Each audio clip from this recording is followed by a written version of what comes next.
તો સુરેન્દ્રનગર જિલ્લાના મોડી તાલુકામાં ખેડૂતો દ્વારા ન્યાય માટે મોટું પગલું ભરવામાં આવનાર છે। આવતી 27 ઓક્ટોબર 2025 ના રોજ સોમવારે મોડી મામલતદાર કચેરી ખાતે ધરતીપુત્રો મોટી સંખ્યામાં ઉપસ્થિત રહી સરકારને આવેદનપત્ર પાઠવી રજૂઆત કરશે।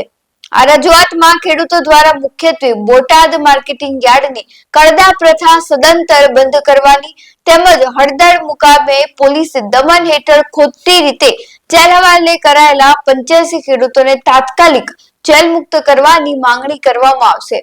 તે ઉપરાંત રજીસ્ટ્રેશન કરેલા તમામ ખેડૂતોની ઓછામાં ઓછી 250 મણ મગફળી ટેકાના ભાવે ખરીદવામાં આવે તેવી પણ માંગણી કરવામાં આવશે। ખેડૂત સંગઠનોના આગેવાનોનું કહેવું છે કે નિર્દોષ ખેડૂતો પર દમન એટલે ધરતી માતાનું અપમાન છે અને જો સમયસર ન્યાય ન મળે તો આંદોલનને વધુ તીવ્ર બનાવાશે। જેમાં રજૂઆતમાં કયા મુખ્ય મુદ્દાઓ ઉઠાવાશે તે જણાવી। બોટાદ કડદા કાંડમાં પોલીસ દમન અને ખોટી FIR રદ કરો। દરેક યાર્ડમાં ખેડૂતોની થતી લૂંટ બંધ કરો। દરેક રજીસ્ટર્ડ ખેડૂતની 250 મણ મગફળી ખરીદી કરો। ત્યારબાદ જેલવાસી ખેડૂતોને મુક્ત કરો અને કડદા પ્રથા સદંતર બંધ કરો। આ તમામ માંગ ખેડૂતો સરકાર સામે મૂકવાના છે।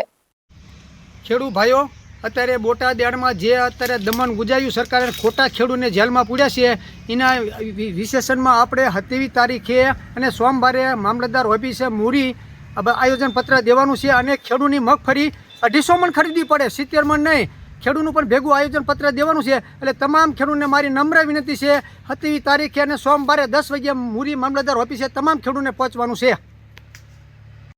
નમસ્કાર ખેડૂત મિત્રો, આવતી 27/10/2025 અને સોમવારના દિવસે મૂળી મામલતદાર સાહેબને આપણે સૌ બધા ખેડૂતો મળી મામલતદાર સાહેબને આવેદનપત્ર આપવાનું છે કે જે બોટાદ હળદર કાંડ જે થયો એમાં નિર્દોષ ખેડૂતોને ફસાવવામાં આવ્યા છે, 85 જેટલા ખેડૂતો જેલમાં છે।